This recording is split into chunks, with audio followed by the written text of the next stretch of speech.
أعلنت الشرطة الإسبانية الاثنين أنها ضبطت 3 غواصات تحت الماء قادرة على نقل كميات كبيرة من المخدرات من المغرب إلى إسبانيا، وفككت عصابة يشتبه في أنها تصنعها. وقالت الشرطة في بيان إن عناصرها ضبطوا 3 مما يطلق عليها غواصات، وقبضوا على 8 أشخاص في عمليات دهم نفذت في برشلونة. وأوضح البيان أن هذه المرة الأولى التي تصادر فيها أجهزة مماثلة.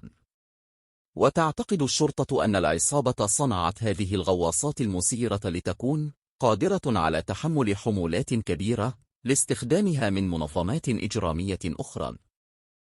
وقال البيان: هذه الأجهزة يمكن أن تسمح لمهربي المخدرات نقل كميات كبيرة من المخدرات عن بعد عبر مضيق جبل طارق، وكل منها مزودة ما يصل إلى 12 محركا فيما يصل مداها إلى 30 كيلومترا. وهذا يكفي بسهولة لإدارة عمليات عبور تحت الماء لمضيق جبل طارق الذي يفصل إسبانيا عن المغرب، والذي يمتد على 15 كيلومترا فقط. وتابع البيان أنه كان من المقرر تسليم 3 مسيرات لعصابة مخدرات فرنسية لنقل كميات كبيرة من الكوكايين.